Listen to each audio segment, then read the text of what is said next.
Well, tonight in the Honky Tonk Time Machine, it's going to be a little past, present, and future, as our guest is a country music superstar from right here in our own backyard, Perryville, Missouri, and one that I'm proud to call a good friend of mine. 20 years since we graduated high school together, two members of the class, PHS class of 2004, are reunited. Chris Janson, welcome to the Honky Tonk Time Machine, buddy. Dude, thank you, brother.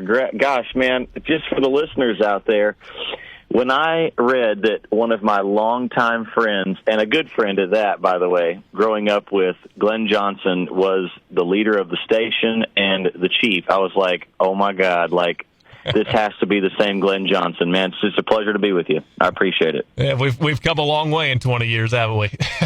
Yeah, boy.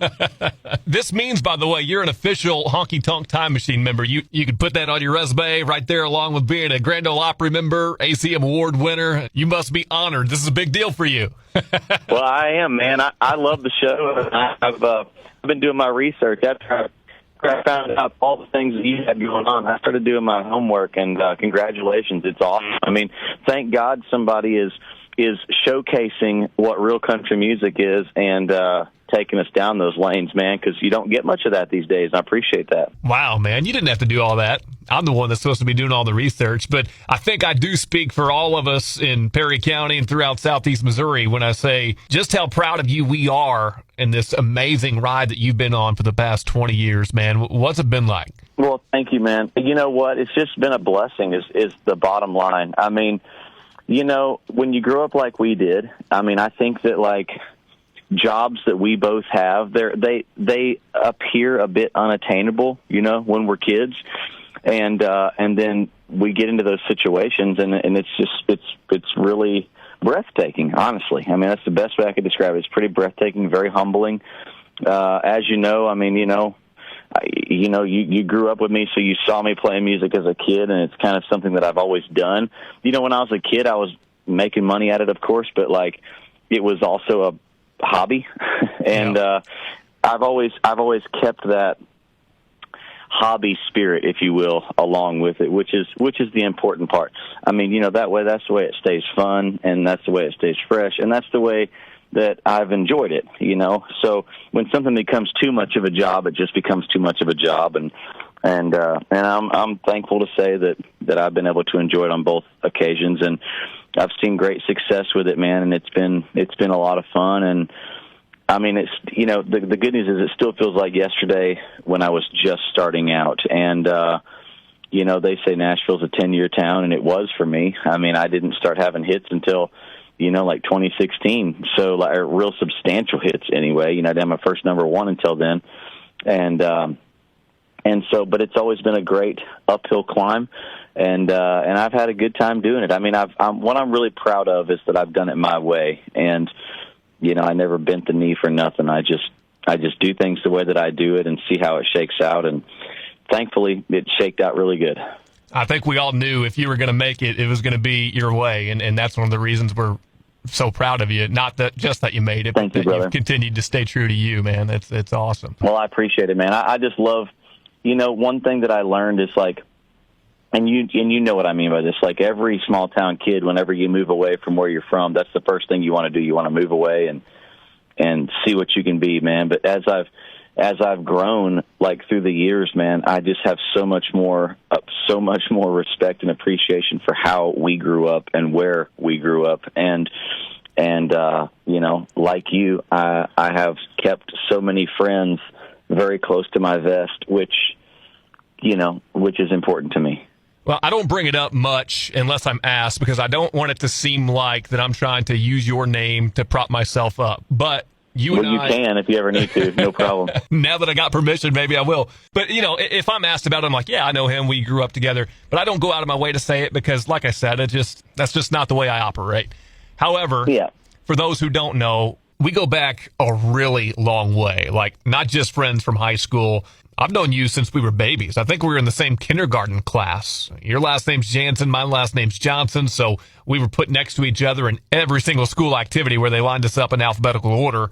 We were destined to become friends or enemies, and I'm glad we picked friends because you've sure been a great one to me over the years. But every time I'm heading into Perryville, I see that sign, home of Chris Janson, there on Highway 51. But if you really want to get technical about it, your family comes from the Yunt area, which is out J Highway toward Bullinger, Madison County. Out of town quite a ways. Yeah, I am from Yunt originally.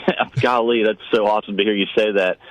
So I'm from Yunt out on off of J Road, yep, between Perryville and Fredericktown, sort of the Sedgwicksville, just a little bit north of there. But anyway, so that's where my family originated from, of course. Thanks for saying that. And that's where my lineage goes. And then, I grew up, as you well know, I grew up most of my youth and teenage years in Brewer, right out, I guess if you were taking the highway map, you would say towards St. John, but that's where I grew up. But of course, just like you, we, all my family is spread out all through Cape Girardeau and Jackson and in Milledgeville and everything in between. So it's pretty cool. And you're programming the station that we grew up listening to, dude. So I mean, it's this is our heritage, man. This is who we are, and it's an honor.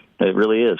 What was your favorite thing about growing up in Perry County? Man, I think looking back now, I tell my kids pretty often, as you probably tell yours as well, it's like we probably didn't appreciate as kids being able to go up Perry County Road 804 on the gravel and just, cut donuts all day on a four-wheeler in a truck and never get stopped and never get bothered.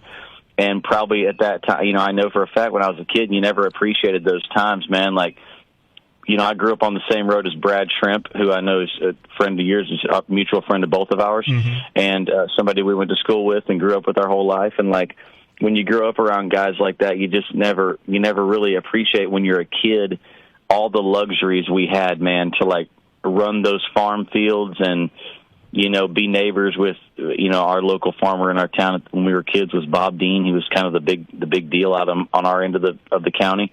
And, to grow up on the same roads as those people and run those farms and hunt those farms and fish those creeks and things like that.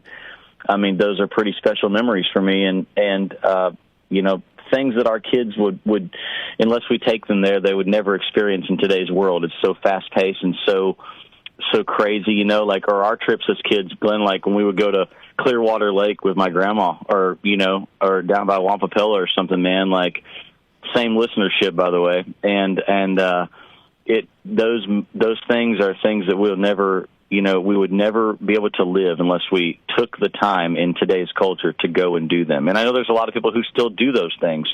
But like in my fast-paced life, I have to slow down quite often, and I really do reminisce about those times a lot because they were some of the greatest times in my life, and those are great things that I write about in songs. I mean, Redneck Life talks about swimming in the Castor Creek and things like that. I mean, I grew up swimming in the Castor River and just living that lifestyle, and throwing hay bales right there in my old community of Yunt because, like Andrew Yamnitz and his family were all from out there and, throwing hay bales in the hayloft as a kid, at his grandpa's farm and things like that. I mean, those are memories that they'll never be lost. They're great remembrances for me, riding horses all the way up through Sedgwicksville and going down through Patton and hanging out with real country people, man. Real country people who are still real country people to this day. When I go to Perryville, spending time with my friends like the Rischerity family, LT, JR, the whole bunch, Adam, and I love those people, man. Stan Denninger, who I grew up playing with, and Randy Preston, those guys, they're still great friends of mine to this day. And people that I keep in touch with pretty regularly. Must be a rite of passage around here to learn how to swim in a creek or a river. My dad threw me in the St. Francis River and said, "Good luck." Yeah, I did. Yeah. My aunt Norma, exactly. My aunt Norma, who lived in Jackson, Cape Girardeau for pretty much all of her life. She, because all my cousins were like Jackson Indians, right? So they all went to that school and everything growing up. But anyway. Yeah, same thing. I'll never forget. I mean, she had I think it was a Virginia Slim. I'll never forget this. Like, I think it was a Virginia Slim cigarette hanging out her mouth and trying to light it up. And there's damn water moccasins crawling over the river and everything, you know, at the creek out there off J Road. And she said, "All right, swim," and just threw me in. I went, "Oh my God!" I mean, part of it, Glenn, is a little bit scarring nowadays. You know what I mean? Even as a grown man, I'm still a little. If you threw your kids in like that, they go, "Oh my God, Dad, what are you doing?" You know. But the way we grew up, man, it was just a little bit of it was just a harder time. And I mean, speaking in like things that are harder and things that are softer. We grew up in a harder time that I'm proud to say that we did. Yeah. And, you know, I wouldn't trade that kind of childhood for nothing, man. I remember just like you do, dude, when we would leave school or something and somebody would, you know, we'd be carpooling with whoever it would be with, right? And we'd all pitch in a little gas money. And do you remember when we could give somebody $2, $3, $5 maybe max for gas, and it would like last all week long? Oh yeah, and that money would go to whoever just happened to turn 16 first. Yeah, man, and that was not that long ago. So it's like I just, you know, those are great times, and again, I want people to know, like when we were talking about this in preparation for Freedom Fest coming up in Cape Girardeau, where we're doing this big show for the veterans. It's all a give back show, helping our veteran community, which is awesome, and something that's really near and dear to my heart, and I do a lot of work with vets, as most folks know, but like looking forward to coming back into that community, because when I read your name on the email, my wife showed it to me. She goes, "You know this guy?" I was like, oh my God. It brought back a flood of great memories and just real friendship, and man, I just really appreciate you for that. Like, just it was just so cool. And for those listening to us, I mean, you got to understand, like, me and Glenn, man, we stayed friends through all these years, where most people break apart and find their tribe, and they just completely lose touch, and that's just it. Usually at a younger age, we stayed friends. We always had something in common, which I appreciate. Tons in common, including our love of country music, which I want to get to. But first, you sparked another one of my memories when you were talking about after school. Remember, I used to hang out with my now wife, Stacy, at her car. I used to walk her to her car every day. And without fail, every day you would drive by and say something to us. And it was usually, you know, my friends would drive by and say something, making fun of us or whatever. You were different, though. It was something positive. Like you were happy to see us together every single day. That has always stuck out in my mind with you. Well, thanks, man. I appreciate you remembering that and saying that. And hey, I've always, you know, one thing that's never changed with me is that, or at least I like to think it's never changed with me. I don't think it has. Man, for all the years that I've been on this earth, I've always thought, even when I was a kid, like, I never understood why people would click up against each other, especially when they grow up in the same community. It's like, man, we have such an opportunity, and even now I speak on my behalf today, even the same way. Like, we have such an incredible opportunity to be able to hopefully bless people by our attitudes, or just being nice to somebody, or lifting them up. And I mean, a lot of that starts in our youth, in our younger years. And if we're not taught that, then we must teach ourselves that. And that's always something. I don't know. I just can't even thank you enough for bringing light to it, because it's something that I've tried to do. I've made an effort to try to be that guy since I was a kid. I mean, people always say, oh, keep your friends close, your enemies closer. I don't know if I really believe that. I'd rather just have a bunch of friends and no enemies if I can help it. And I would rather just try to keep everybody close, because, man, the more people that like you, the more people that support you in life, no matter what you're doing, that's the way you win. It's a great way to look at life, and that's something about you. You were always a good influence on me. It took me a little longer to look at life that way, but you always did, and I think it probably goes into the way you were raised. I mean, is that something that came from your family? Well, thank you very much. I don't know if it was the way, probably, but I also think that part of it was just something that, you know, as humans, we're inherently given by God, man. I really believe that. And I think that it's whether or not we as people exercise that or not. I think we all have goodness in us, you know, and I'm not bragging on myself here. I'm bragging on you and whoever it may be.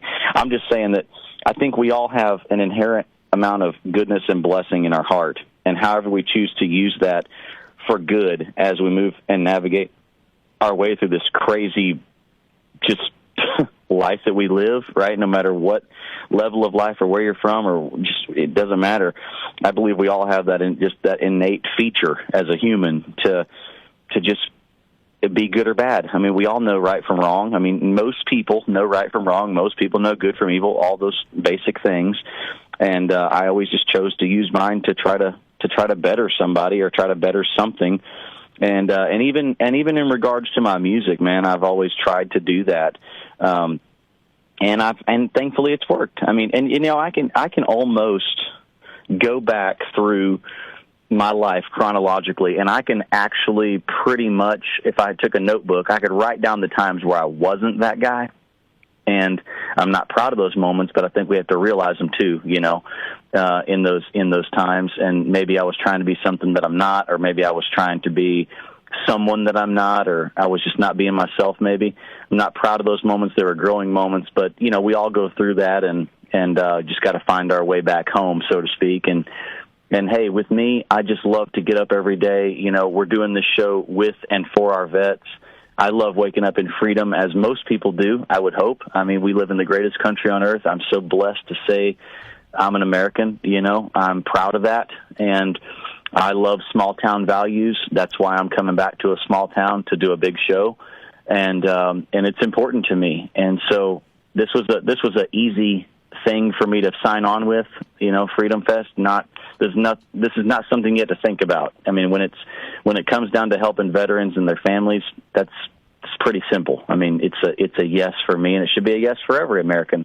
So I'm thankful for those opportunities, and just the fact that I grew up in a small town, that we grew up together, and and to have these great blessings in our life, man, like to have number one song and then have another one, to have number one songs plural is a big deal. And to have anything happening with a creative job is a big deal, so it's just awesome, and I don't take a second of that for granted. Never have, really. I'm always just pretty astonished when I wake up in the morning. I go, holy crap, we did it. We made it. Something that I've always been impressed with you, even before you moved away to Nashville, was your work ethic. I hope I don't embarrass you when I say that I'm pretty sure you were a straight A student in school. I just knew you to always be somebody who worked his butt off. So it was no surprise when you got to where you were. You play pretty much. You play pretty much every instrument. Is there an instrument you don't know how to play? Yeah, there's several I don't know how to play. Glenn, I was a straight A student. I must tell you though, and by the way, I laugh about this. It's funny, but do you know I did not do so well in band class, right? So I quit sports, as you know. I quit sports right at the beginning of our high school career, if you will, to join band because I didn't want to go through all the. I just wanted to play. I wanted to play in the jazz band was the real truth. And to do that, to play drums and play guitar, you had to, as you know, you had to be in the marching band and the whole thing. So I did all that and whatever. But that was the reason I did it. But I can't read music or anything, so I flunked those. I mean, I got flunked in Mr. Fisher's class on those parts. Wow. Looking back, so but I was a straight A student other than that. But the one subject that I failed in was music, and which is so bizarre. That is wild. Yeah, it's so bizarre. But yeah, I appreciate you saying that and recognizing. I mean, I've always been a hard worker, just because, hey man, let's face it. I mean, let's just sell it like it is. Where me and you came from and the way we grew up, we didn't have what our kids have. We didn't have all of the luxuries of today's world. So when you just got to scrape it from the bottom and build it to the top, man, you do anything you can, where you can, how you can, and as much as you can all the time. And I've always been that way. And I know what the top of the mountain feels like on a lot of occasions. And I still am that way through those moments, because I always think it could all be gone in a flash. I mean, not just life, but careers, everything. They could all be gone just poof, out of nowhere. And so I've never not had that work ethic. It's part of who I am. And I don't care how successful a person gets. I believe that you still got to be on the grind, man, and working like a hustler. I get asked a lot, why do you hustle like that? I'm like, I mean, you don't have to do that. And I'm like, well, yeah, I do, because if the minute I quit hustling, I'm a loser. I'm done for. It's just my personality is very manic when it comes to that. Always has been, as you know. And I can't stand to lose. I love to win. I like to win the right way and the fair way, and I like to work for it. And I think that there's something to be said for that, man. When I die someday, it's going to happen. I hope I'm remembered as a great man, a great father, a great husband, and then I want music to come last. But maybe a bit of that legacy will be he worked hard and he earned it, and I feel like I have. I mean, I'm still earning it, and I'm still working as hard as I ever have, and maybe even harder. I think it's because I enjoy it. I look for a reason to get up in the morning and get it done, and that was the same way in school and growing up, as you know. I mean, if we were going fishing, I was getting up before the sun came up, and I was fishing till way after the sun went down. If I was playing music, it was the same thing, and that's just how I look at things. I share that same sentiment with my kids. If you're not out there working hard right now, getting better, somebody else is. Yep. And I apply that to schoolwork, sports, whatever. It fits a lot of different categories where you have to work for everything and nothing's given to you. And you've understood that as long as I've known you. Now, as far as the instruments go, I know you don't play every instrument, but you sure do play a lot of them. And what I'm trying to remember is where the harmonica came in, because it's obviously such a huge part of your act now. But when we were in school, I don't remember it being a big part of it, if at all. Am I remembering wrong, or did you pick that up after you moved to Nashville? Yeah, later. Thanks for asking. And to close that first question you asked, there are a lot of instruments I can't play. I mean, the ones I can do decent are guitar, bass, drums, kind of the basics.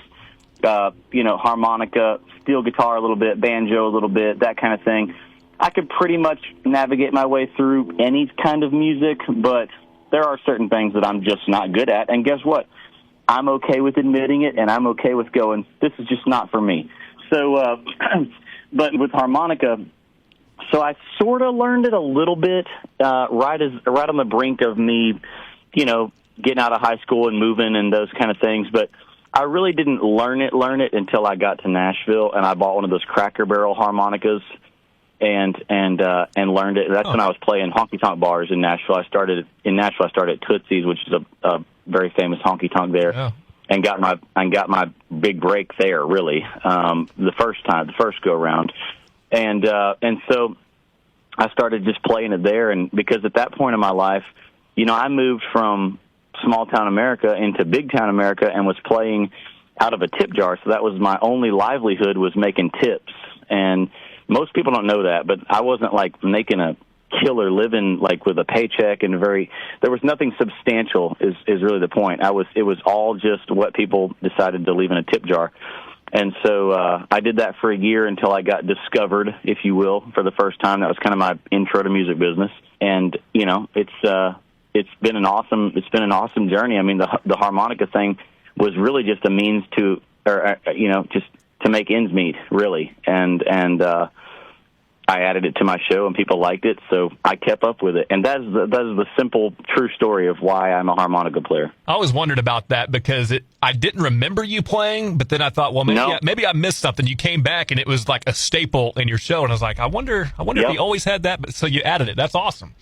Yeah, I added it. You got it correct. I mean, as a kid, like growing up playing around, whatever graduation parties or off the East End or just whatever I would be doing, you saw a lot of that. Like, it was not a part of my thing. It was not a part of my gig. I didn't know how and didn't have any aspirations of knowing how, but I learned it after I got there, and it just became something that I thought I was pretty decent at. And years later, here we come full circle. Now I'm an endorsed owner harmonica player and have my own line with them and stuff. It's just so wild how life works. How instrumental do you think that was in your big break? I think would you have had it without it, you think, or not? I do. I believe I would have had it without it. It's a good question. I mean, everything is instrumental, when you look back, because everything that is a part of you or becomes a part of you and becomes a part of your success, plays some sort of key role in it, and it is it is a very standout thing with fans. I mean, people, I think they enjoy hearing it, and it's exciting. But I think it would have probably, theoretically made it either way. I mean, I believe that if in your heart you really know you're good at something, and I'm speaking on behalf of anybody here, I just think you should follow those instincts, man. But I've always been a very big proponent of staying in my own lane and just doing what I feel like I'm good at. Like, let's just say, for instance, the NFL. I can throw a football pretty good. I can run a ball pretty good, but I'm probably not going to play in the NFL, right? So, like, I kind of know my statute of limitations. I've always been that way. I've always been honest with myself about music too. I just do what I do, and I hope it works. And it did work. Just being true to myself, and that's it. Blending country music with rock and roll and blues, and just going for it.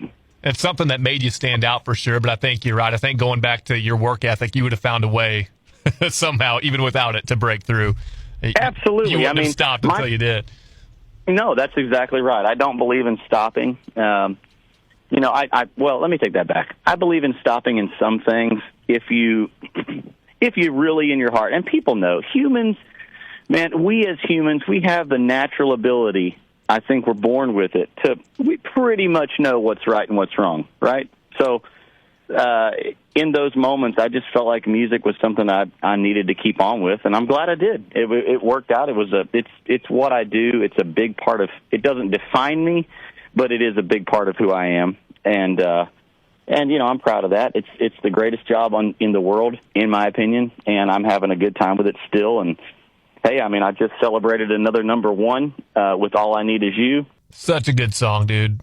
My favorite so far. I appreciate that, man. It's a true story, and all of my songs, I wrote them all, and they've the hit radio singles, I wrote all those, and it's just been so wild. I mean, I love where I come from, dude. I love where I come from. I attribute 90% of my success to the way that I grew up and where I come from, and it's such a blessing. I mean, it's going to be a blessing to celebrate with everybody on behalf of our veterans and our local veteran community, up there in the Cape Girardeau area, of course, and it's just going to be great.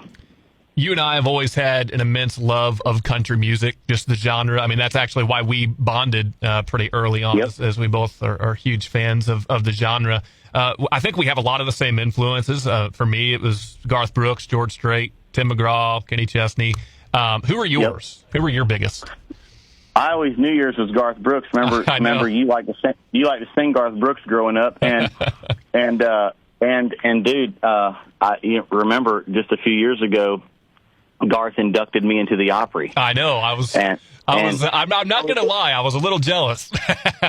Yeah, it was pretty awesome, man. I mean, huge blessing. But I love all those guys, and I'm friends with some of those that you just mentioned, which is crazy to say. But, man, my real, true, rooted, hearted influences go even just a bit further back than that. Like, you'd be hard-pressed to find a bigger Hank Jr. fan than me. Charlie Daniels, who I became very close with over the years. Hank as well. I mean, we had a lot of great memories together.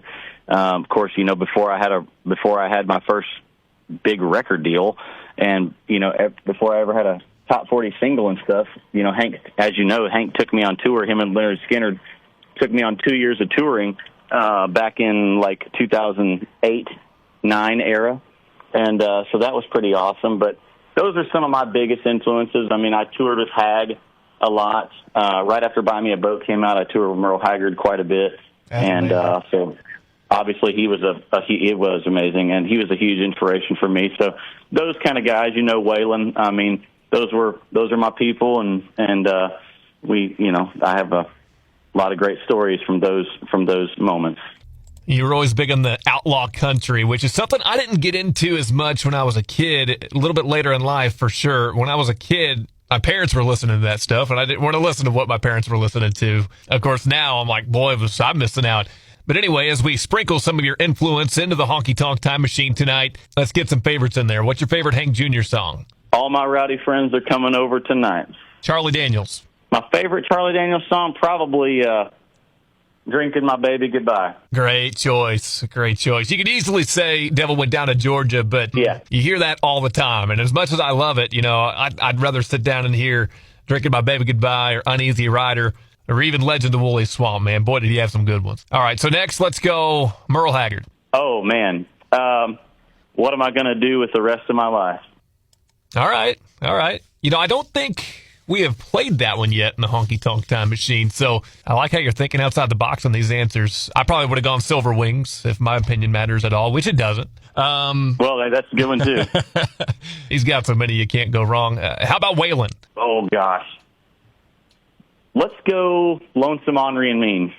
Another good choice. All right, we're going to play those four as we mix in your music Saturday night, too. Obviously, you've got that high-energy stage presence. Was that inspired by some of these outlaw guys who were starting to get a little rowdy on stage, having a good time, rather than sitting there with their guitar? I kind of came up with it on my own. I mean, I just, the thing that I am proud to say is I've always let the music lead, and I just follow whatever. I know that sounds incredibly artsy-fartsy, but I don't mean it to. What I mean is I just let the music kind of guide me and just go along with how it's feeling in the moment. That's how it has always stayed fun for me. Otherwise, it would be completely boring, and I probably wouldn't do it, honestly. So I just let the music lead, Glenn, and I just follow the music. If it's rocking and rolling, I'm probably going to be shucking and jiving. And if it's not, I'm probably not. I'll probably be slow, standing behind the microphone kind of thing. But, at any rate, music is just sort of part of why my heart beats the way it does and makes me tick, so to speak. So I just follow it every time. I mean, I believe that if you follow the music when you're a musician, you can't lose. Let me back up. Last time you came to Perryville, you played the Seminary Picnic, and I actually was out of town that weekend. I was backpacking in Montana that weekend. Awesome. Once-in-a-lifetime trip, so I couldn't miss that. So I didn't get to see you then. However, I'm going to be there for Freedom Fest next Friday. Do you cover any of those artists in your show? Yep, every now and again. Great question. And by the way, may I say that show that we did for the bicentennial over at the old Seminary Picnic Grounds, boy, that brings back a lot of memories, too. Yeah. But, that's where we grew up. From people out there listening, that's where me and Glenn grew up in Perryville. And every year they had the Seminary Picnic, and it was kind of like the big deal in the town. So we had a bicentennial show there 2 years ago for the bicentennial year for the county and the county seat and the whole thing. And I mean, it was the biggest event that the town's ever had by far, I think. And I mean, thousands upon thousands of people. And you were a big reason for that, but yeah. Really thank you, but really an amazing event. I was really proud to be a part of it, and proud to have finally, after all these years, have a big hometown show, which was really, really breathtaking and very humbling to me. But yeah, I mean, every now and again, if I get the hankering, man, I'll cover a little bit of those guys I just mentioned. I don't mind doing that at all. I mean, I believe in paying homage to where you come from and the roots of why you do it. And without those artists, without those kind of songs, I wouldn't be where I'm at, at all. So I'm proud to do it. And not to mention being an Opry member, I mean, I have a duty to honor true country music, I believe, and I do that, and I hope I wear it well, so to speak. So, I always take a great deal of pride in that. I was just talking the other day to sort of I call him a hometown guy too. He's my hometown hero anyway, David Lee Murphy, from just across the river. Yeah, Heron, Illinois, man.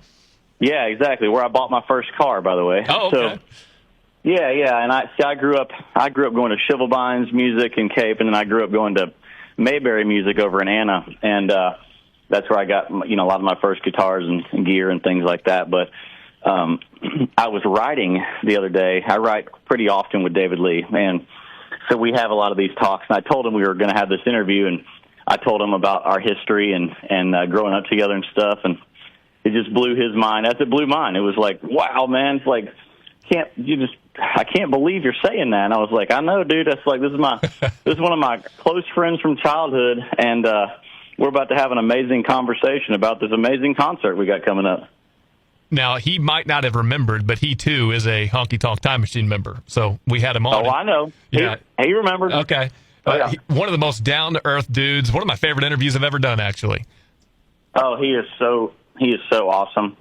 He's my neighbor and great guy. Lives right down the road and been a longtime friend of mine and just unbelievable. You know, like after I started finally having success years ago in the music business and in Nashville, I was finally able to get that rite of passage to get in the room with him because most people don't know he's written a ton of, other than his own hits, he's written a pile of hits for other people. And from me to Aldine to just take your pick, he's probably wrote it Kenny for them. Chesney, And, Justin Moore, I mean, everybody. Yeah, tons. And so, and as have I, like, I have a whole side gig writing songs for other people too that most people don't know about. But that's just fun for me personally. But anyway, we were talking about you and the show and the whole deal, and yeah, he is a great guy. So you talk about being friends with these guys. You know, David Lee. You know, you wrote "Truck Yeah" for Tim McGraw. You're good buddies with him. What's that been like to be not only to meet your heroes, but now you're buddies with them? It is pretty crazy. And Tim, thank you for mentioning that. You know, I had "Truck Yeah" on him, which was a huge song, still is. It's his show opener. And sometimes a show closer. And then I had another big hit on him that I wrote called That's How I'll Always Be, which was a big chart-topping song just a few years ago. Yeah. And, man, what's it like? I mean, sometimes they say you don't want to meet your heroes or the people you aspire or look up to, but he was actually one that years ago I was looking forward to hopefully meeting and getting to know. And he's been a fabulous friend. I mean, he's what I would consider a pretty close friend in the music business, which are far and few between. It's hard to get close to anybody or be close to anybody in this interior of the business, right? So, because everybody's got their own agendas and everybody's got their own crazy lives and all the things that go along with it, as I'm sure you can imagine. So, but Tim's been a great friend to me, recorded a ton of my songs and done a duet with me, you know, a couple years ago. On my first album for Warner, on the Buy Me a Boat album, he did a duet with me on a song called Ain't Messing with Jesus. Yeah. It's been good, you know. I mean, I can tell you, like, if you go through the list of my collaborations, a lot of those people are people that I would consider pretty close friends in the music business. I mean, whether that be it him, Blake Shelton, Luke Bryan, great guys, by the way, Eric Church, we did that song my last or 2 records ago, you know, You, Me, and the River, whatever it may be. I've made some pretty decent, what I would call substantial friendships out there, and I'm proud to say that. I mean, I just continue to be me, and you know, you find the people that you like, and you become friends with them. You came back and played the Park Center one year. This was before Buy Me a Boat. It was probably 2013, 2014. And it was 2013, yep. Yeah, I remember you telling me that you had written a song for Tim McGraw, and you gave me the first line of it. I got Lil Wayne popping on my iPod, and yep. I thought, this guy has lost his mind. It didn't. I didn't. I was like, it's not. I can't picture Tim McGraw. Sure enough, a month or two later, it comes out, and I'm like, he was right. And then boom, you took off from there. Well, thank you. Yeah, man, that was my first big break. I mean, honestly, like, you know, at that point, I was still trying to get a good record deal. I'd had one that fell apart and that kind of thing, and that's how it goes sometimes in the music business. I mean, people don't even know. Guys like Chesney and all these people, they've been through several record deals before they found the right one. Yeah. I mean, almost anybody who's really successful and had substantial hit songs that you know and can sing along to have been through the ringer once or twice. So, whether that be a part of their story or not, that's for them to tell. But I love telling mine. It's been fun. I mean, without those moments, I would not be where I'm at. So, you know, I'm grateful for those knock me downs and those pick me back ups. It's been great. But yeah, that is a true story, and that's funny. I look at Truck Yeah even today, and I think the same thing you thought. Really? But hey, it worked, and it was a big one. Boy, it sure did. It really did. And, you know, it's funny. You learned about the music business the hard way. I'm learning about it doing all these interviews and hearing artists talk about it and the intricacies of how it works, the very highs and the very lows as well. It's really interesting that what the average radio listener doesn't know about how the country music business works, how radio works. There's a lot that goes into it. You know, people think that it is the life of luxury. And may I be honest, sometimes it is. But overall, I mean, I'm speaking for me at least, I'm a very normal dude. I mean, thankfully, I've had some unbelievable success that I'm grateful for, but I'm a pretty normal dude, and I don't plan on ever being anything but that. But I'm telling you, it ain't all glamour like people think it is. I mean, it's a job. It's a great job, but it is a job. And with all the travel and the ups and downs and just the constant mental, emotional roller coaster that it is, you know, being an artistic person is a lot. I mean, I don't think that most people in general population would know how to handle that. You know what I'm saying? It's just, you're either built for it or you're not. Especially the record label side of it. There's a lot that I didn't know about how that worked. Just because you're on a record label doesn't necessarily mean that you've made it. No, absolutely not. So, I mean, I will say it's a pretty big deal if you have a legitimate record deal. That's a pretty big deal. But once you get that, then you got to realize then you're working with a company full of people, and you know it's just like working at any company. You want to get as many people, hopefully all of which on your side. You want to get them rooting for you. It's just like I always say teamwork makes the dream work. Well, there's no greater, more analogy than that as far as that side of the music business is concerned. And take it from me. I've been through a couple record deals. Not that they were bad, my first couple. They were good. They were just more learning experiences than anything. I mean, my second record deal I had really good success with. Buy me a boat, fix a drink, good vibes, all that. Mm-hmm. And now I'm on my record deal with Big Machine Records, which has been great. I mean, for listeners out there, that's me, Riley Green, Brantley, Justin Moore, a lot of my friends, Tim McGraw, a lot of us. And, like I said, we just had the number one with All I Need Is You, and now we got the top 40 brand new one with What You See Is What You Get. And it's, life is good. I mean, I got no complaints. I'm, again, grateful for the opportunity. I think that no matter who you are, where you are in your career, you always got to be grateful for the opportunity. And those are things that I will admit it. They're easy to lose along the way because with fame and success throughout this industry or any kind of industry that sort of celebrity makes celebrities, if you will, out of people, right? Whether it be sports or entertainment or just whatever it is, it's easy to lose yourself in those moments. And it's easy to, and I'm speaking on behalf of lots of people, not just me. It's easy sometimes when you're learning still in your early years to go, oh, look at me, look how important I am. And then, I became pretty close friends with The Rock, Dwayne "The Rock" Janson, who's in the last video for What You See Is What You Get, or the current one. And he said, it's nice to be important, but it's more important to be nice. And I thought that was just so cool. I mean, that to me is the epitome of how I try to live my life anyway. And ever since hearing that, I've just been on a serious kick to make sure that I'm doing that.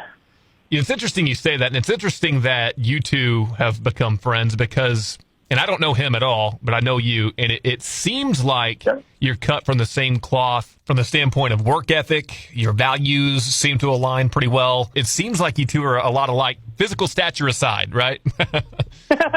Yeah, he wishes he could be this. Exactly. No, dude, he's a great guy, and you nailed it. He is very much aligned with a lot of the exact same things that I am and you are and people like us are. He loves country music. He loves people. He's a very kind person and does a lot for people in and out of the spotlight that people don't see, and that's why I respect him. And he, I just believe that I get asked the question a lot, like, how in the heck did you get The Rock in your new video? I mean, that's pretty crazy. Most followed person ever. And I just believe. I've always believed in the same motto. You got to dream big to win big. I've said it a lot of times here today. And man, what's the worst that could happen in life? Somebody says no. I mean, whoop-de-doo, right? So I just figured. I mean, it's just very simple. Life is so simple when you look at it that way. I mean, hey, so-and-so, can I have an autograph? Yes. Hey, can I have an autograph? No. I mean, okay, whoop-de-doo, right? So you either learn to like somebody or not like somebody. And I just reached out to him and said, would you like to be in this video? He said, oh, yeah. So that was as simple as that. Same way, we did that. I did a duet on my last album or my current album. I say my last one. I'm always working on something new, but my current album with Dolly Parton and Slash, and man, how'd you get Dolly on that song? I just asked. I mean, you just got to reach out and ask. You got to shoot for the stars, man. And sometimes you never know. You might hit one. The fear of hearing that word no, for many people, and myself included, honestly, if I'm being real, that word no cuts deep. So we're afraid to even ask. It doesn't seem like it's ever bothered you. Brother, it's like you mentioned earlier about how I was even when I was a kid. Mm-hmm. I'm the same way now. And I'm not afraid of anything. You know what I'm afraid of? I'm afraid of dying someday and somebody thinking I was not as good a guy as I thought I was. That's what I'm afraid of. I'm not really afraid of. You know what? I'm just hypothetically speaking. I don't want my kids to have any kind of terminal illness. I don't want bad things for others. I just want to see the good in people, and I want to be blessed, and hopefully those around me are blessed as well. And I mean that. And so, man, you have to dream big and win big. The only way to dream big and win big is to believe in yourself. And if you don't believe in yourself, how could you expect anybody else to believe in you? That's how I've always looked at it. And I don't fear man. I don't fear people. I don't fear egos. I don't fear none of that stuff.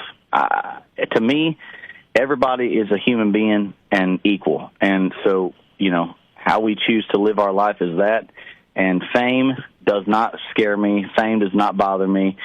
And I always encourage people, the more you start treating famous people like normal people, the closer you're going to be to them. Yeah. It's the way it is. And that's something that I've learned in doing countless interviews over the past 4 years since we started this show. Mm-hmm. Exactly. I mean, it just took me a little longer to learn it than you.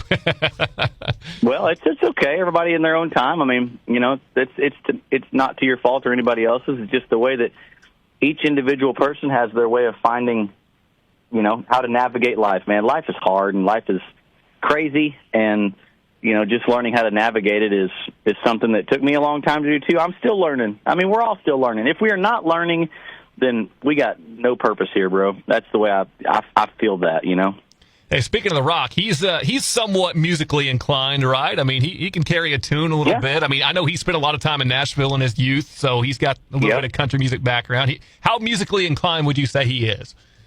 I would give him an 8 out of 10, 9 out of 10. I mean, he's pretty good. Oh, wow, that's pretty good. Yeah, no, he's a good singer. He's a good singer, and we enjoy singing together. I mean, we're in the midst of trying to schedule some things right now, like a Grand Ole Opry appearance and those kind of things, which will be cool. So we don't have anything slated yet, but it'll happen when it's the right timing. Just like the video, it happened in the right timing. It's a wonderful video, and the song's awesome too. It's short, sweet, it's fun, it's you. 100% you. It is.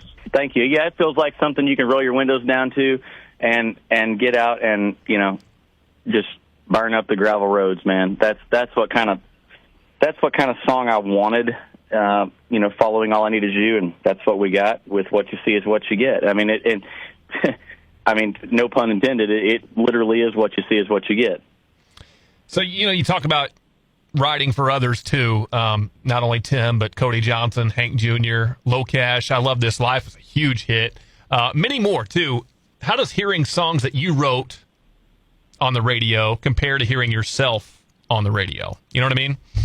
Yeah, I absolutely know what you mean. And great question. And there's nothing more of a blessing than having a hit song with, here, here's Chris Janson with, fill in the blank.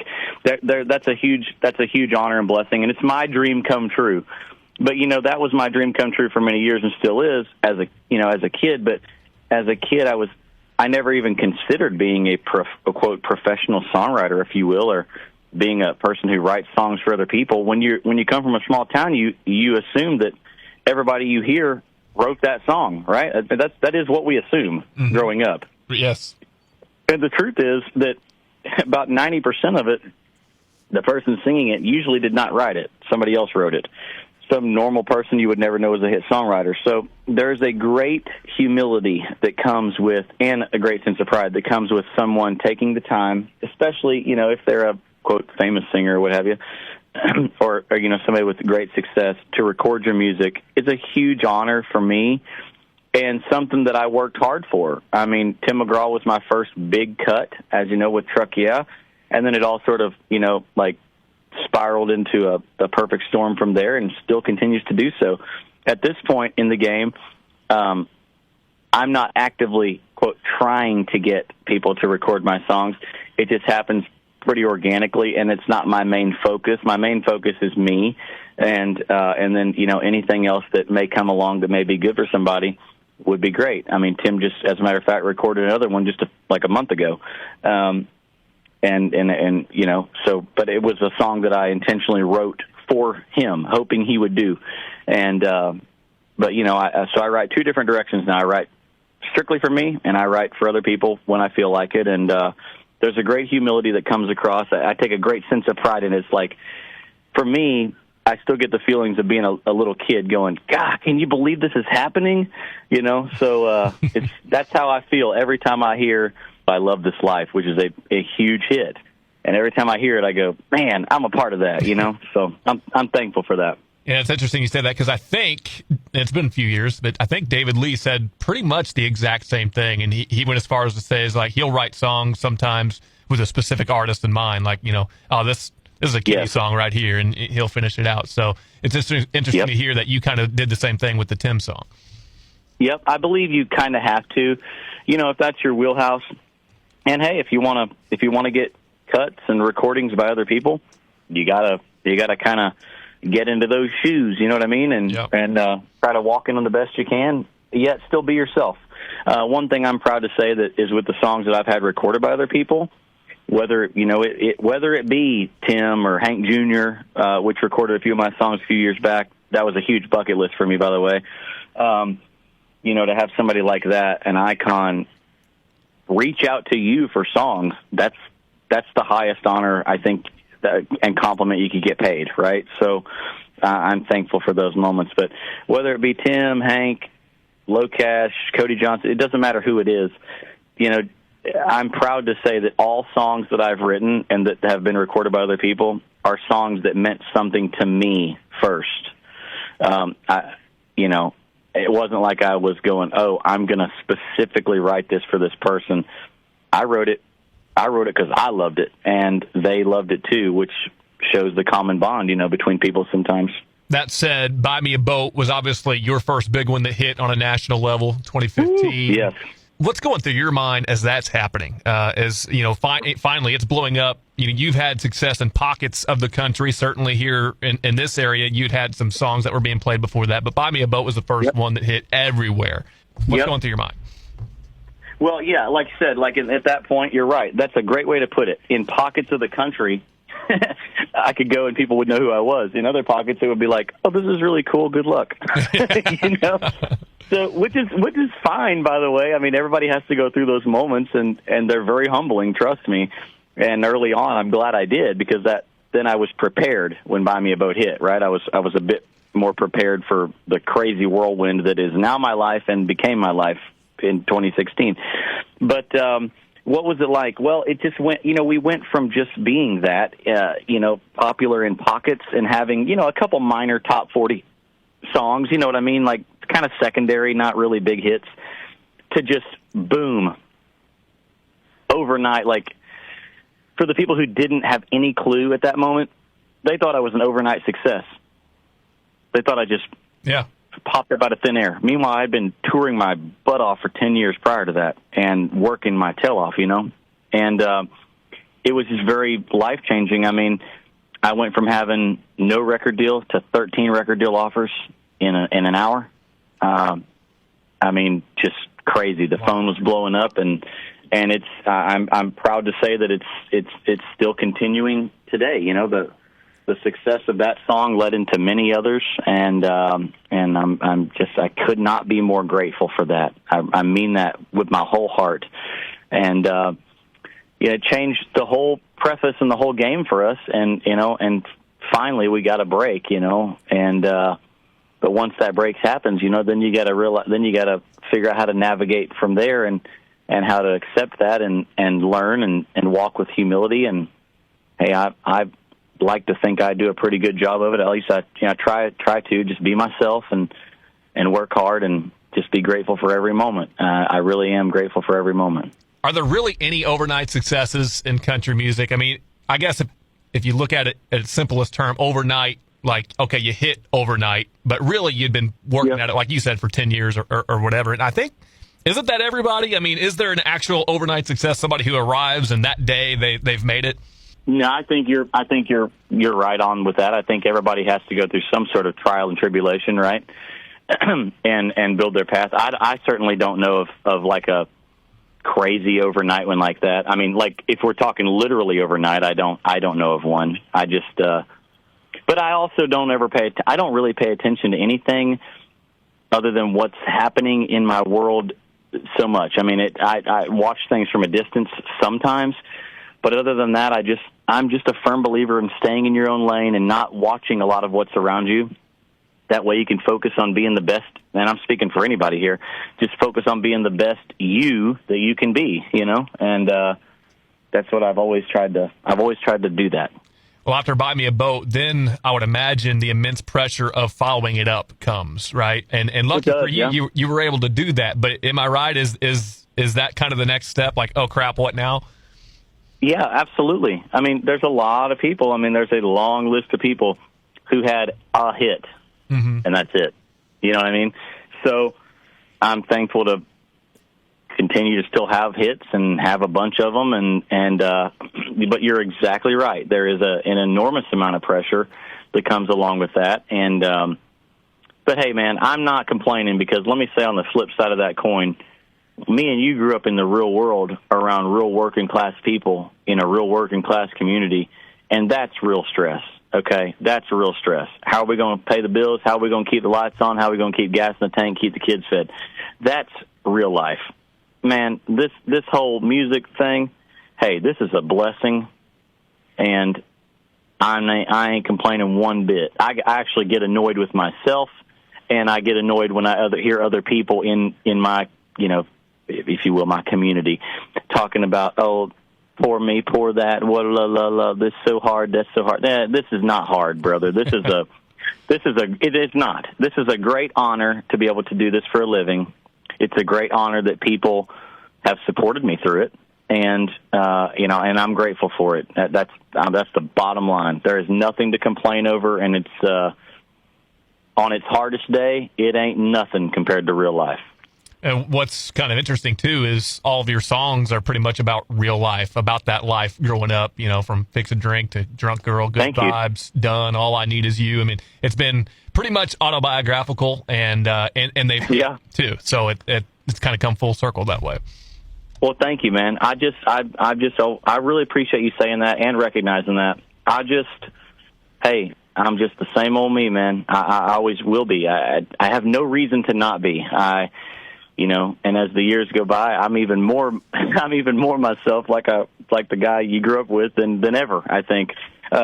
It doesn't feel like much has changed here as we sit here and have this conversation. Well, it hadn't, man. I'm just, hey, I say it over and over. I don't ever want it to become monotonous, but I don't know what else to say. I mean, other than I really am thankful for the blessings that I've been given, and I've just, it's just, when I wake up every day, I'm proof of somebody who's living the American dream and actually made it happen. Like it actually came true, So many people out there don't ever get to experience that, and that's something that I'm proud to say that I look forward to sharing at this show coming up this coming week, and something that I enjoy sharing with my hometown folks where I grew up, and you know, it's something to celebrate, man.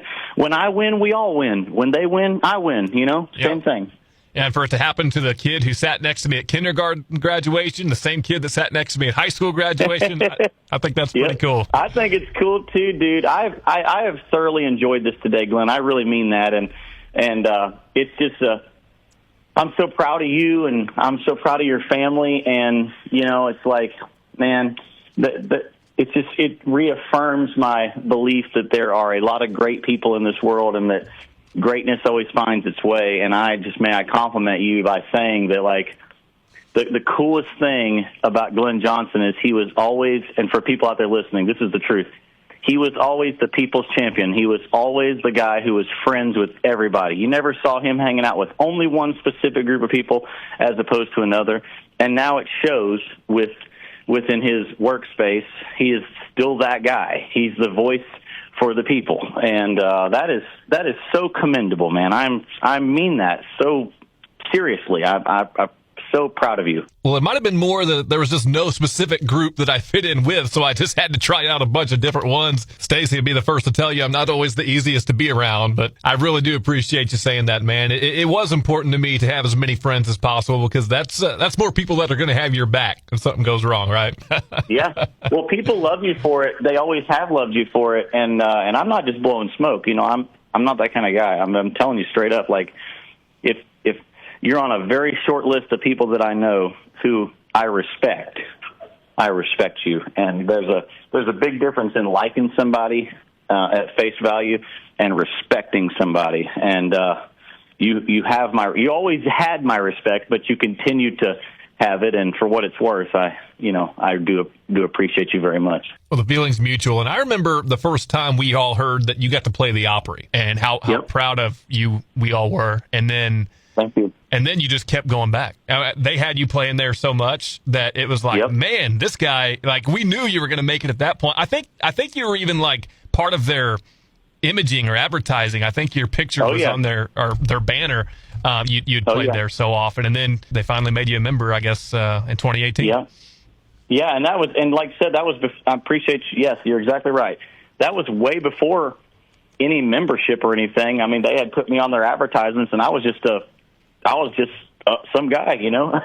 So, I mean, I was just making my way, you know, and they were having me, and that is the greatest honor in country music, to be a Grand Ole Opry member.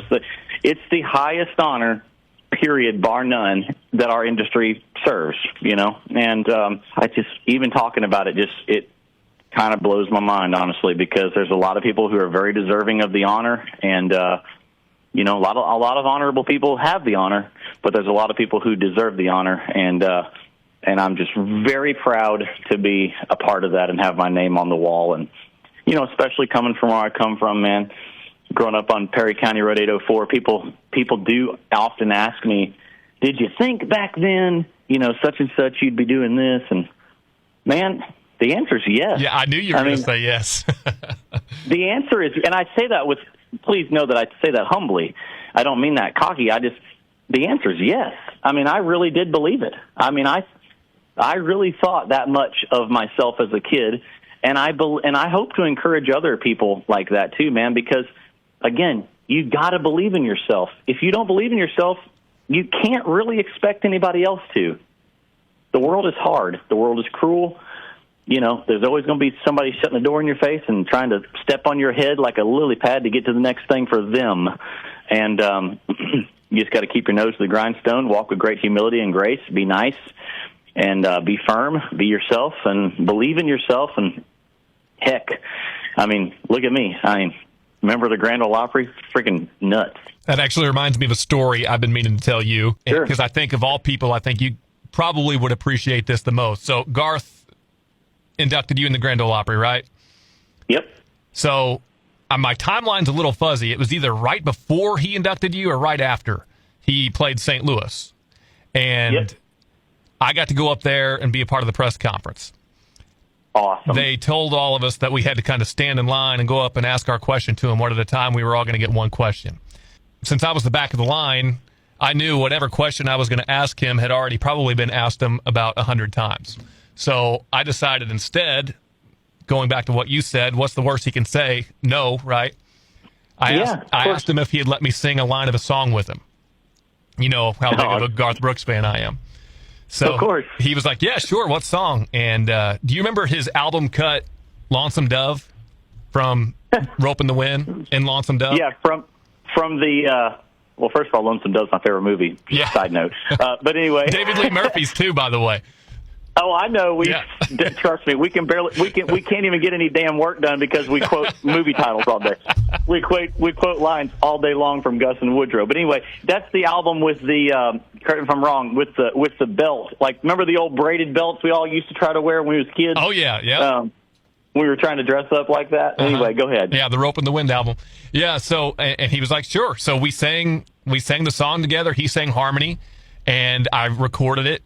And it's actually on my Twitter timeline still.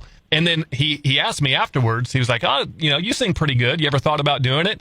I was like, well, I lost a talent show to Chris Janson one time. And he goes, wait, the Chris Janson? I'm like, yep. And it was just a cool bonding moment that Garth and I had because he, I think, had just inducted you into the Opry. So. Yeah, absolutely, dude. That is an awesome story. And also, may I say that it's pretty awesome that how cool that you're standing there and you're singing that with him, and then you mention my name, and we're friends from childhood on, and then he's like, "Oh wait, you mean the one I know?" Like, just bizarre. I mean, just crazy to think about, dude. All the countless hours me and you and just growing up and being in the culture and all those kind of things, and then that happening, that's really cool. Yeah, the fact that I could bring you up and he knew exactly who I was talking about. And, yeah, it's just wild. Well, Chris, man, this has been awesome. Just obviously, I want to talk a little bit more about Freedom Fest. It's next Friday, June 14th. You talked about your love for the troops. How was it that we were lucky enough to get you to come back for this awesome event? I think they've been trying to kind of piece this together for a couple years, I think. Okay, don't quote me on that, but so a really close friend of mine who's like a dad to me, LT, Lynn Rischerity from Perryville, who's still a very close friend of mine on a daily basis. Yeah. Said, hey, I sort of in a roundabout way work with a lot of charitable organizations for vets, which he does, and he's a part of the big wall monument that went up in Perryville and all the things like that. He's really taken the forefront on that, which I'm really proud of for our town for supporting, and I'm proud of LT and the whole group that's behind all that. He said, anyway, they're trying to put on a veterans kind of charity concert, fun day, and they want to do it. So it was as simple as that. I put him in touch with my booking agent, and they worked out the details, and it worked out. So we're going to be coming. We're going to be having a great show. And for the listeners out there, sorry, I know we've talked forever, but we needed to catch up. And so sorry, not sorry, but man, it's going to be a fun show. We're going to be bringing all those hit songs like "Buy Me a Boat," "Fix a Drink," "Good Vibes," "Drunk Girl," "All I Need Is You," "Done," "Holding Her," all the hits plus a whole bunch more. May I say this? The brand new one that I'm releasing June 14th, as a matter of fact. All-American Guy. I was going to ask you about that. Baby. How fitting is that for this, huh? Just what timing is that? Just incredible. So, and that was just happenstance, by the way. I swear to God. I didn't plan that. So it's Flag Day, and it's also the show and everything going along with it. I've been writing new music. I'll say this in short. I've been writing some new music to follow up the current album, to follow up What You See Is What You Get, and everything's going good. And I've been writing these new songs, and I hate, worse than anything, sitting in front of a camera and playing songs on the internet. I don't like doing that. It's never has been my style, not my style. But I did it kind of for fun for my wife on the back porch. Well, as you saw that video, it went pretty crazy. Yeah. And so they posted this one and that one and this one and that one on the social media people and my wife and the whole thing. And who my wife, by the way, runs my whole operation. So that's to clarify. Kelly. She's awesome. Yep, Kelly. She's awesome. But so anyway, the song started blowing up. Well, by popular demand, so I recorded it, and we're putting it out on the 14th, All-American Guy. Hey, it is, honest to God, I think this is like the anthem for how we grew up and the people we grew up with and around. So it's a big song already. I venture to say that it will be probably a big song in my set list from here on out. Already is, and that it will continue to grow as a big hit because it's really becoming very popular, and it's at a perfect timing with the current top 40 single on the radio with What You See Is What You Get. It's just all kind of swimming together in the same lane and working together, but I'm excited about it, and we just shot a music video yesterday, in fact, and just having a good time with it. But we're going to sing that. We're going to sing all the hits. The show's going to be incredible, and I encourage people, come out to hear the songs and have a good time. It's going to be a normal concert in a big way, but, man, don't forget that we are coming together for our troops, for our veterans, for their families, and it's going to be a great celebration of our flag, our country, and the things that we as a community, and I say this like I still live there, but I'm going to do it anyway.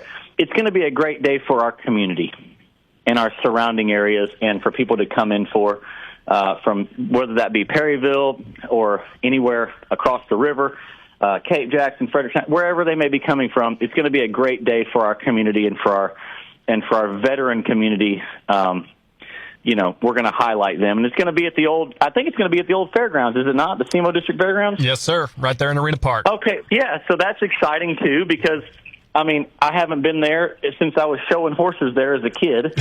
So, I'm excited about that. It'll be a great homecoming for everybody once again, but in the name of our country and our country's heroes and our country's best. And like the song says, I love America's best and rowdy rednecks. So we're going to have a whole bunch of America's best there that day in our military community, and we're going to have a bunch of rowdy rednecks too. So get some tickets, and it's all going to a great cause, and it's going to be fun, a lot of fun. Yeah, proceeds going to the veterans and the Veterans Home Foundation. And also, let me just say that no matter where you live, you're always going to be a part of this community. So, but I also do want to say that this says a lot about you that you would even do this show, because you got a show the night before and the night after. So it's not like you didn't have anything going on. You had to squeeze this one in. So I know we're all very appreciative that you did. Well, thanks for saying it, man. I wouldn't have missed it for nothing. I always look for a reason to help out our military and to stand for our flag. And I also look for a reason to come back home. Even if I'm not home, I'm still home. And I look for a reason to do that. It's great to be active in the community. And at this level in the game, I'm more proud now than I've ever been to be doing it. And you are right. We are in the middle of crazy tour season, but, hey, it's my pleasure and my honor to be coming. Man, we cannot wait to see you. It's going to be a blast. Freedom Fest next Friday night. You can get your tickets, K103FM.com. We've been giving away tickets for the last month, and we'll continue to do so leading right up to the show. Is there anything else that you want to mention? Anything else you got coming up that you want to plug? Or, this time is yours before we close it out, Chris. Well, thanks, man. We've covered literally everything, and I wanted this. We got the key points. This is going to be a great show. Get your tickets, and we'll see you on the 14th at Freedom Fest. But, man, just catching up with you was like the highlight of my day. So thank you for that, and thank you for always being in my corner, Glenn, and your family as well. And just really appreciate you, and I appreciate your listenership at your station, and all the people out there, man. This is my hometown station too, and I'm really, really proud to be on it, proud to be played on it, and I think even more so, just proud to be on it with you and just talking and catching up finally. Hey, as long as I'm program director at K103, Chris Janson's going to be a staple. I don't care if your career takes a nosedive. If you put it out, we're playing it. Does that sound good? Oh, thank you, brother. Well, hey, I love you, and I can't wait to see you, and give your best to my family. And man, I just look forward to seeing everybody. Get some tickets and come on, and we'll have a great time. Same to you. Tell Kelly and the kids I said hello, Chris. I'll do it, brother. Great to talk with you, and thank you, Glenn.